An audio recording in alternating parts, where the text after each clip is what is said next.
Alors voilà, je suis Marie-Marie de Live Mozart 06. Vous avez dit quelque chose de très intéressant. Vous avez l'intention de revenir demain ici? Oui, tout à fait. Nous sommes les Camerounais. Les Camerounais sont sortis parce que le président Biya, qui a volé les élections il y a 1 an, il voile, est invité pour participer à la conférence du Fonds mondial de lutte contre le sida, le paludisme et la tuberculose. Soit dit en passant, le Cameroun n'a pas payé ses cotisations depuis 4 ans. Et le fonds a menacé le Cameroun d'arrêter la trithérapie. Ça veut dire qu'au 1er janvier 2020, un génocide. Au 1er janvier 2020, les Camerounais sont susceptibles de ne pas avoir de trithérapie, du moins ceux qui sont atteints de HIV. Hormis ça, en 2016, M. Biya a déclaré la guerre à la population de la zone d'expression anglaise qui a décidé de revendiquer leurs droits. Ils n'ont fait que revendiquer leurs droits parce qu'il faut préciser que le Cameroun est un pays atypique qui est d'expression anglaise pour la minorité et expression française. Nos frères d'expression anglaise ont hérité du système britannique et nous du système français. Ils en ont eu marre de la malgouvernance de M. Biya. Ils ont décidé de sortir en 2016 et M. Biya leur a déclaré la guerre. Nous en sommes à plus de 4000 morts, 500 000 déportés au Nigeria et des migrations internes. Paul Biya, on lui a demandé d'arrêter la guerre, il ne l'a pas fait, il a fait une espèce de semblant de dialogue national et aujourd'hui, il est place de la comédie en train de manger des petits fous à la table du reste du monde. Il faudrait que le reste du monde nous explique comment est-ce qu'un mauvais élève comme celui-là qui ne paye pas ses cotisations à un fonds est invité par le même fonds pour tenir une conférence. Nous ne comprenons pas. Ce même fonds menace les Camerounais de ne plus leur donner la trithérapie et on invite nos mauvais élèves. Donc il nous explique comment est-ce qu'un génocidaire, quelqu'un qui dilapide les biens, il a dépensé plus de 180 millions d'euros à l'intercontinental en Suisse pendant qu'au Cameroun, nos enfants sont assis sur des briques, sur des morceaux de bois. Nous qui avons de la forêt, nos billes de bois passent leur temps à prendre le bateau. Mais nos enfants sont assis par terre pour être instruits. Il faudrait que le reste du monde nous explique où est-ce qu'il veut en venir. Les Africains en ont marre d'être les sous-fifres du monde. Nous avons toutes ces richesses, mais c'est l'Occident qui en profite. Moi, j'ai pris la nationalité française par choix. Mes filles sont françaises, mais nous avons un héritage. Nous aimerons laisser aussi des pays d'origine qui tiennent la route pour que nos frères que nous avons laissés en Afrique n'aient plus à mourir dans la Méditerranée, n'aient plus à mourir dans le désert. Ce que Macron fait aujourd'hui, il encourage l'Afrique à crever. Il encourage l'Afrique à crever. Il ne peut pas inviter à sa table un dictateur, quelqu'un qui ne prend pas soin de sa population. Les Camerounais vivent avec moins de 2 $ par jour et par personne. Le Cameroun a 60% de sa population qui a moins de 35 ans. Et au Cameroun, il n'y a pas de travail, il n'y a que de l'informel. Le Camerounais qui a la licence, qui a un master, vous allez le retrouver en train de faire le sauveteur, ça veut dire qu'il vend à la sauvette. Il tient un call box, donc il vend les minutes d'orange. Il fait moto-taximène. Nous n'avons pas de route. Les Camerounais meurent de HIV, de paludisme, de tuberculose, meurent sur les routes, meurent de typhoïde, de choléra. Pendant ce temps, Monsieur le Président de la République usurpateur est assis en train d'utiliser les impôts du peuple français. Donc moi qui suis franco-camerounaise, ma mère travaille au Cameroun, Biya pille les impôts au Cameroun, je travaille en France, il revient manger à mes frères. Moi je dis stop. Je dis au président Macron, malgré mon devoir de réserve parce que je suis fonctionnaire, je vous dis qu'aux prochaines élections, ma voix va bifurquer. Et celle de tous les Camerounais. Tous les Camerounais, nous y veillons. Parce qu'au moins nous y veillons, c'est nous qui allons définir qui sera président de la France aux prochaines élections. Voilà. Une voix, un vote. Voilà.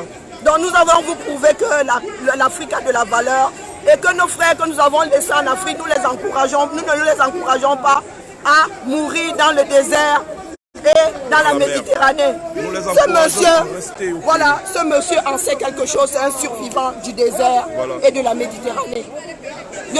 Il faut que le désert du Sahara cesse d'être le cimetière des Afros et la Méditerranée, notre dernière demeure. Il faudrait que ça change. Monsieur Macron, s'il vous plaît, libérez le Cameroun. Nous avons voté pour un monsieur qui s'appelle Maurice Kamto et nous voulons que le vote soit respecté. Nous voulons un Cameroun où on cesse la guerre. On ne peut pas être en train de mourir dans le nord-ouest et sud-ouest du Cameroun pendant que M. Biya mange à votre table. C'est inacceptable, ce n'est pas humain. Il y a une semaine, dans un seul village, le BIR, l'armée de Paul Biya, les mercenaires de Paul Biya ont tué 16 jeunes garçons. 16 jeunes garçons en sont morts à Bali samedi dernier. Pendant ce temps, M. Biya faisait ses bagages pour venir manger. Tranquille. Donc on en a marre. Le peuple camerounais est exténué. Il faut que ça s'arrête. Tout ce que nous demandons, c'est le droit de vivre avec nos biens. Quand nous les achète, avec un président que nous avons choisi, la politique que nous avons choisie, nous sommes des êtres humains.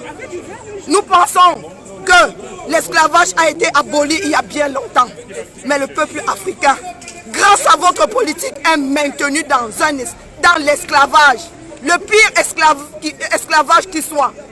Les Asiatiques, les Chinois viennent acheter des terres au Cameroun, plantent du riz, le ramènent en Chine pendant que nous crevons de faim. Il faut que ça s'arrête. Il faut que le monde se dise que les enfants d'Afrique sont debout et que désormais, nous voulons nous asseoir à la table des discussions. Donc sur ce, j'invite les gilets jaunes à nous rejoindre demain. Gilets jaunes, s'il vous plaît, rejoignez-nous demain.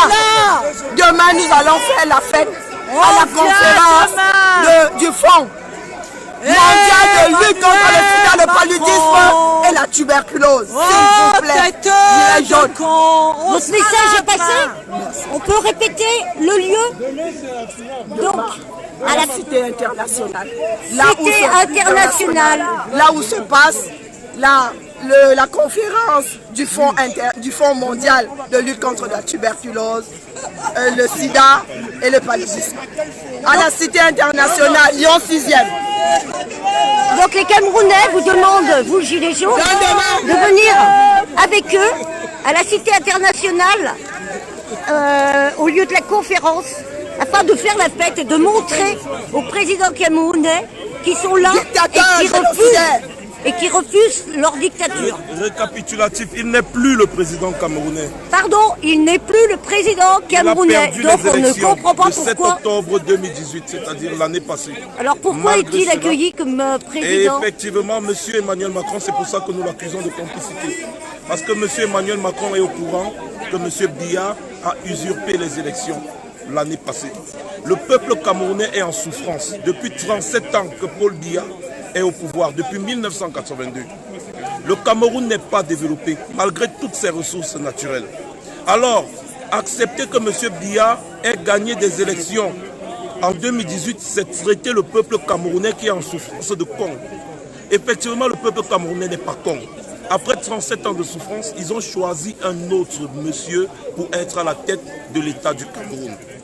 Malheureusement pour eux, Paul Biya, avec le soutien d'Emmanuel Macron, a usurpé ces élections. Ils vont aller manger les petits fours. Bah voilà, bon, j'étais de 10 ans, excusez, la voiture est venue. J'étais de 10 ans ce que les hommes comme Paul Biya sont le moteur de l'immigration clandestine. Parce que les gens partent de leur pays, pourquoi? Parce qu'il y a la misère, il y a la pauvreté et il y a la guerre. Qu'est-ce qui crée dans un pays la misère, la pauvreté et la guerre? Eh bien, c'est la malgouvernance. Le pillage des deniers publics. Des présidents qui sont égoïstes. Tout pour eux et leur famille et rien pour le peuple. Voilà les moteurs de l'immigration clandestine. La France prétend combattre l'immigration clandestine pour empêcher les Africains de mourir sur la route du désert et mourir dans la mer Méditerranée. Mais entre-temps, ils sont en relation directe avec les dictateurs africains qui sont ceux-là même les responsables de l'immigration clandestine. C'est de l'hypocrisie. Ne dites pas aux Français que vous voulez limiter l'immigration clandestine. En même temps, vous entretenez des relations très étroites avec ceux-là qui créent cette immigration de masse. Arrêtez de soutenir les dictateurs, M. Macron. Nous sommes fatigués que la France continue de soutenir des dictateurs. M. Biya a fait un hold-up électoral. Il n'est plus le président de la République du Cameroun. Celui qui a été élu à 39% des suffrages l'année passée est M. Maurice Kamto. C'est lui qui a été élu et il y a des preuves. Il y a des preuves. Alors vous ne pouvez pas légitimer l'usurpation, l'usurpateur Biya en l'invitant ici pour venir représenter le Cameroun. Voilà pourquoi nous sommes là et nous serons toujours là pour vous le rappeler. Alors il y a des personnes qui vous disent pourquoi vous ne rejoignez pas le mouvement des Gilets jaunes de samedi. Le mouvement des Gilets jaunes de samedi, moi personnellement, je ne suis pas d'ici, je viens de Paris. Donc je ne connais pas le programme des Gilets jaunes de Lyon. Mais de toutes les façons, nous serons là pour manifester. Parce que tant que nous allons dénoncer, tant qu'il y a un mouvement qui dénonce, eh bien nous allons nous associer à ce mouvement pour que le monde entier sache que Emmanuel Macron soutient les dictateurs. Je vous prends un petit exemple. Si vous êtes ami d'un terroriste, eh bien vous êtes considéré à égal comme un terroriste. Alors, si vous êtes ami d'un dictateur, eh bien ça veut dire que vous cautionnez la dictature. Donc, vous également, vous êtes un dictateur. Est-ce que vous savez que M. Biya, depuis 2016, a déclaré la guerre à son propre peuple? Une partie du peuple camerounais. Environ 14 000 morts. Les chiffres officiels parlent de 3 000 morts. Au moins 700 villages brûlés. Nous sommes à près de 800 000 déplacés et réfugiés à cause de la guerre. Pourquoi cette guerre? Parce que les gens ont osé revendiquer, ont osé manifester comme nous manifestons actuellement. Paul Biya a ordonné d'ouvrir le feu sur ce peuple-là, à balles réelles. Voilà pourquoi il y a la guerre dans les régions du nord-ouest et du sud-ouest Cameroun qui sont aujourd'hui en train de revendiquer une séparation. À cause des messieurs comme Paul Biya, des Camerounais meurent depuis 2016. Je dis bien des milliers. Monsieur Macron est au courant de tout ça, mais comment est-ce qu'il peut oser inviter un monsieur pareil qui est responsable des milliers de morts et après il va prétendre défendre les libertés individuelles? C'est de l'hypocrisie et il faut que ça s'arrête. Monsieur Biya est un criminel, un assassin qui doit être traduit à la CPI. Monsieur Biya a le sang des milliers de Camerounais sur ses mains. Voilà tout ce que nous dénonçons aujourd'hui. Nous sommes des êtres humains, nous avons aussi droit à la vie. Nous voulons vivre, nous sommes fatigués de mourir. Nous sommes fatigués de ces dictateurs et nous nous battrons jusqu'au bout. Donc demain, vous donnez rendez-vous à tout le monde? Demain, nous donnons rendez-vous à tous les Français qui peuvent venir soutenir cette cause. La cause camerounaise, la cause africaine. Rejoignez-nous parce que nous allons dénoncer, le monde entier sera témoin. Monsieur Biya n'est pas le président de la République du Cameroun. Du moins, il ne l'est plus depuis le 7 octobre 2018. Retenez bien, le président de la République du Cameroun, c'est M. Maurice Kamto. Et comme M. Maurice Kamto a refusé de signer des accords avec la France, eh bien la France refuse de le soutenir et soutient plutôt Paul Biya qui a usurpé. Je rappelle et je prends le peuple français à témoin, nous avons les preuves de tout ce que nous disons. Néanmoins, ce qui concerne les élections du 7 octobre 2018. Alors, si vous nous demandez de vous fournir ces preuves, eh bien, nous allons vous fournir ces preuves et vous allez constater avec nous l'imposture. Donc, en clair, vous demandez, vous allez à la conférence, à la conférence demain, et vous demandez à ce que tout le monde vous rejoigne. Effectivement, et je pense qu'il faut faire une convergence, il faut être tous unis. Voilà, nous devons tous être unis pour combattre la dictature, parce que c'est la dictature qui est la maladie, le mal de cette planète. S'il y a la famine, s'il y a les guerres, s'il y a tout ce qu'il y a, c'est à cause des dictateurs. C'est à cause de des personnes comme M. Macron qui soutiennent ces dictateurs. Alors si vous ne voulez plus qu'il y ait trop d'immigrés clandestins en France, eh bien demandez à votre président d'arrêter de soutenir ceux-là qui sont le moteur de l'immigration clandestine, c'est-à-dire les dictateurs africains. Exemple, Paul Biya, dictateur, assassin, criminel. Mais en tout cas, le message est passé. Merci beaucoup. Force et honneur à vous. Et le combat continue, la patrie ou la mort nous vaincrons. Merci. Donc voilà.